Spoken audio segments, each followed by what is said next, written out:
Hi, this is Dr. P.K. Talwar, cosmetic surgeon from New Delhi, and I'm practicing cosmetic surgery for more than 30 years now. Previously, I was attached to Apollo and Max hospitals, and now I'm running my own cosmetic laser surgery center at Greater Kailash Part 1, New Delhi. हमें बड़ी खुशी होती है जब हमसे जो patient है, हमारे दर्शक हैं, वो विभिन्न तरह के प्रश्न पूछते हैं जो कि हमें भी एक तरह का स्टिमुलस देते हैं और हम उनसे वो जानकारी शेयर करना चाहते हैं। अब देखिए, राइनोप्लास्टी एक बहुत ही कॉमन प्रोसीजर हो गया है, विच इज़ ट्रू, और उसमें रिब ग्राफ्ट भी लिया जाता है नाक को बिल्डअप करने के लिए। ये काफ़ी फेवरेट टिश्यू है हम सब के लिए, रिब कार्टिलेज डालना, जिससे कि उसको बिल्डअप किया जा सके। तो हमारे एक दर्शक का प्रश्न आया, वो ये जानना चाहती हैं कि अगर रिब कार्टिलेज निकालते हैं तो इसमें दर्द कितने दिन तक रहता है और उसके बाद इसका कोई लॉन्ग टर्म साइड इफ़ेक्ट तो नहीं है।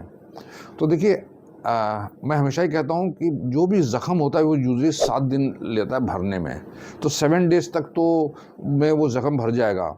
जो एक्चुअल पेन होता है, देखिए, वो आपको 2 से 7 दिन तक शायद रहेगा, डिपेंड करता है हीलिंग कैसे डिले हुई है, स्वेलिंग कितनी है और कितना आप उसकी देखभाल कर रहे हैं। तो मल्टीपल फैक्टर्स होते हैं, तो आप अपने लिए सिर्फ 2 से 7 दिन का टाइम पकड़ें। लेकिन इसके बाद भी थोड़ी अंदरूनी सूजन रहती है, जिसको हम इंड्यूरेशन बोलते हैं। अगर वो अंदरूनी सूजन है तो वो थोड़ा सा आपको डिस्कम्फर्ट दे सकती है, और दैट मे टेक अराउंड से 6 वीक्स और सो। तो एक ये रफ आइडिया है, किसी को 6 वीक्स में इंड्यूरेशन चली जाती है, किसी को 3 महीने भी लग सकते हैं, तो 6 to 12 वीक्स भी आप उसको बोल सकते हैं। लेकिन that is just induration part है। हीलिंग आपकी 7 दिन में हो जाती है। जो मेन दर्द है वो यूजुअली मैं समझता हूँ कि 2 से 3 दिन में काफ़ी सबसाइड हो जाता है, जिसको हम पेन किलर्स के द्वारा भी कंट्रोल कर लेते हैं। लेकिन आप अगर आपको ज़्यादा दर्द के प्रति सेंसिटिव, तो ये समझने 2 से 7 दिन का टाइम होता है।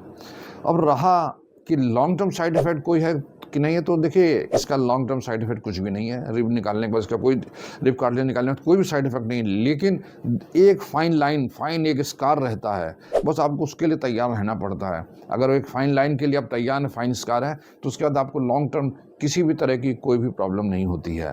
तो अगर आप राइनोप्लास्टी कराने का सोच रही हैं तो निश्चिंत होकर आप जाएं, और रिब कार्टिलेज से आपको किसी भी तरह की कोई भी समस्या होने वाली नहीं है। तो मुझे उम्मीद है कि मैं आपके प्रश्न का उत्तर देने में सफल रहा हूं, और इससे रिलेटेड आपके मन में और भी कोई प्रश्न है या हमारे कोई और दर्शक कुछ जानना चाहते हैं तो उनका स्वागत है। आप हमारी टीम से संपर्क करें। हमेशा की तरह हमें बड़ी खुशी होगी आपके किसी प्रश्न का उत्तर देने में। और अगर वीडियो पसंद आया तो कृपया से लाइक और सब्सक्राइब करना ना भूलें। Thank you very much.